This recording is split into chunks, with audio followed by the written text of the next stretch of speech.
La Fiscalía General del Ecuador mantiene como autoridad del caso contra el presidente Rafael Correa Delgado la autoridad inmediata mediante un aparato organizado de poder por dominio de organización, por decir que es el hombre de atrás, etc. Como hemos dicho en el alegato final y lo ratificamos hoy, sin pruebas, mediante simples suposiciones, y sin duda la Fiscalía ha dado muestras de actuar sin objetividad y con manifiesta parcialidad en contra de el expresidente Correa Delgado. ¿Qué es la teoría del caso? La teoría del caso es una construcción doctrinaria del profesor Klaus Roxin de Alemania. Se la aplica en el año 1962 a Eichmann en el juzgamiento de Jerusalén. A partir del año 63, el profesor Roxin empieza a publicar este tema de la autoridad inmediata. Tiene 4 componentes. Primero, que tenga poder de mando. Claro, el presidente Correa tenía poder de mando, porque era el presidente de la República, pero no tenía poder de mando en una estructura criminal, sino en una estructura que vivía dentro de un Estado constitucional de derechos y justicia.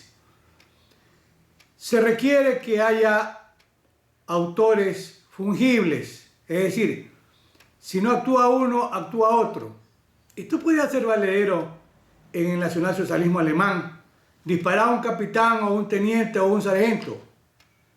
También era aplicable en el tema de los centinelas del muro de Berlín, que son juzgados a partir de 1984, porque disparaba uno, disparaba otro. Se requiere que haya una estructura de poder organizado. Claro que había una estructura de poder organizada en el Ecuador, una estructura de poder político, no criminal, como dice la Fiscalía General del Estado. Históricamente, gracias a esa estructura de poder político, llega a la presidencia pues, el licenciado Lenín Moreno. ¿De dónde apareció él? Por esa estructura de poder que durante 10 años se organizó en el Ecuador. Y por supuesto que era el líder el presidente Correa, de eso no quepa duda. Pero era una estructura de poder político que actuaba dentro de un Estado de Derecho. En el caso del muro de Berlín, se dictan normas, se dictan leyes que imponían la obligación de disparar para evitar las fugas. En el nacionalsocialismo alemán se dictan leyes de exterminio. Se comparó incluso el caso con el caso contra el presidente Fujimori. Pero Fujimori dictó decretos de emergencia para combatir al terrorismo. El presidente Correa no dictó un solo decreto que hubiese tenido como finalidad favorecer a los empresarios. Eso no existe. Primero, Roxin dice que el mejor fiscal no es el que acusa, sino el que busca la verdad. Y esto se ha olvidado la Fiscalía General del Ecuador. Y el otro tema, decía Edmundo Durán Díaz, extraordinario jurista que honró el Ministerio Público ecuatoriano. Decía Edmundo Durán, lo que no está aprobado en el proceso legalmente no existe. Por eso yo sostengo que la Fiscalía trata de ratificar una autoría del caso a base de suposiciones, conjeturas y sin pruebas. El otro componente pues, es que haya una elevada disponibilidad de los ejecutores. ¿Para qué? Pero para cometer delitos. Yo conozco muy bien la obra ecuménica del profesor Klaus Roxin, a quien yo cito desde el año 1984, en las primeras publicaciones de mi teoría del delito, mi derecho penal, que está publicado 4 ediciones en Ecuador, en el Perú, en Argentina y en el 2020 también en Colombia. Yo sí conozco muy bien la obra ecuménica de Roxin, por supuesto. Por eso he dicho hay que estudiarlo para citarlo con propiedad. Miren, la obra en este tema de Roxin se llama Teoría del Delito y Derecho Penal. Ahí hay un trabajo sobre autoría y dominio del hecho en derecho penal. Yo tengo la edición con la que estudio el tema del 2016 de Marcial Pons, que es la traducción de la 9ª edición alemana. Les sugiero que se revisen en la página 113 que dice Roxin. dice que ni siquiera en Alemania hay uniformidad en la jurisprudencia. En la página 238 se refiere al caso de Eichmann. Y claro, ya el nacionalsocialismo alemán estaba al margen del derecho, cuando crea una política de Estado de exterminio, dicta leyes para la supresión de determinados sectores raciales, etc. Y en la página también 244, el eminente jurista alemán dice que estas organizaciones delictivas tienen que actuar al margen de un Estado de Derecho. De manera que eso, para hablar con propiedad, el presidente Correa era líder de una organización política, no de una organización criminal. El artículo 28 del Código Orgánico de la Función Judicial dice que hay que acudir a las fuentes del derecho, a la doctrina y a la jurisprudencia. Pero hay que citar con propiedad. Aquí es importante, una de las construcciones doctrinarias más importantes de esta hora es la llamada teoría de la imputación objetiva.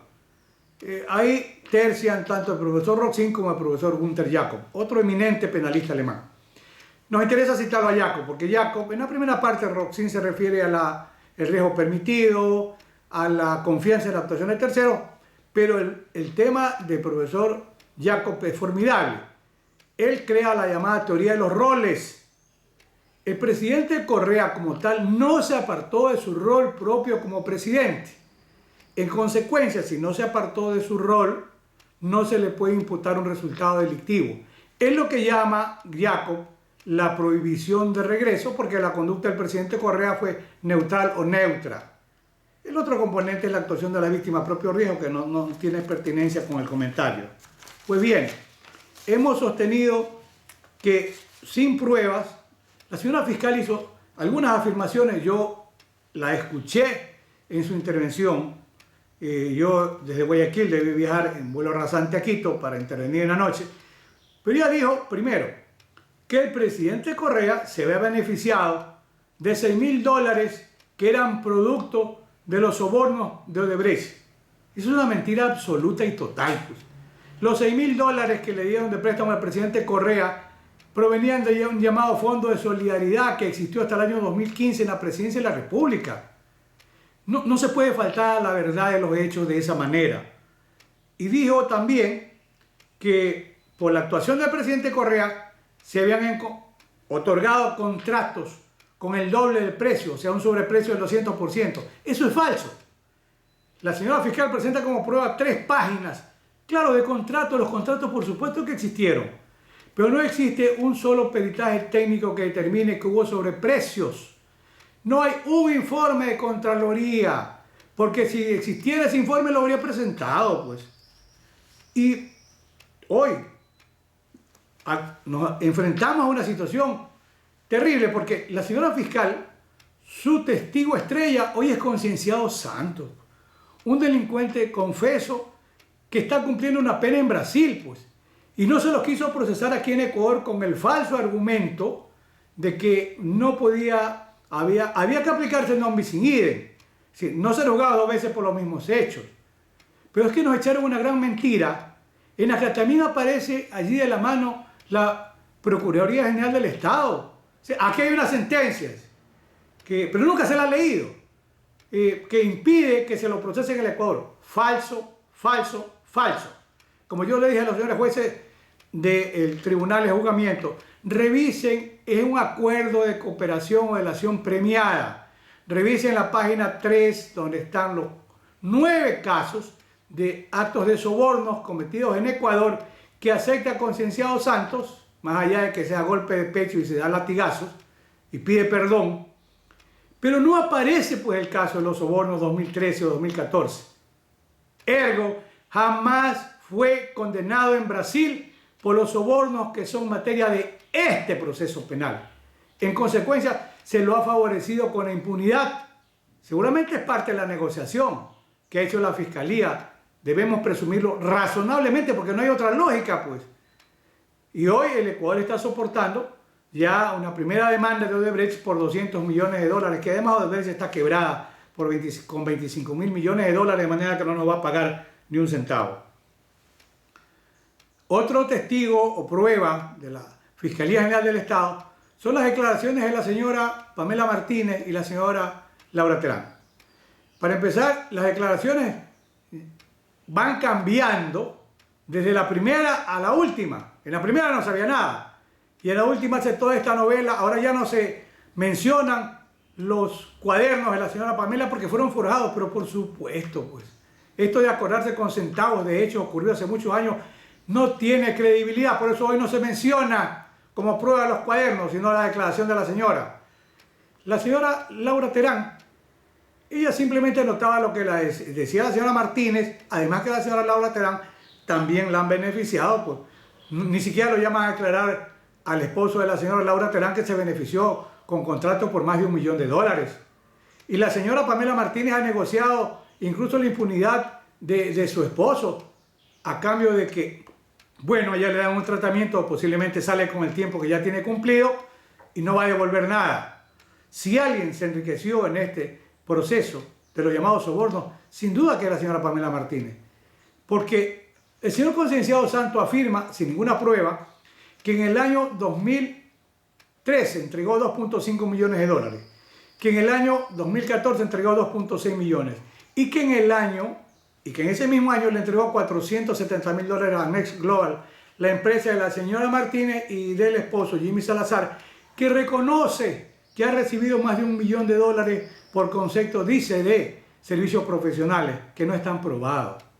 Así se negoció la impunidad, porque el señor Concienciado Santos, en el proceso del año 2017 contra el vicepresidente Jorge Glass Espinel, él no acepta haber pagado soborno. Dice que le pidieron $1 millón y que dijo, cóbrenlo del peaje. Ahora dice que ha entregado 5.5 millones.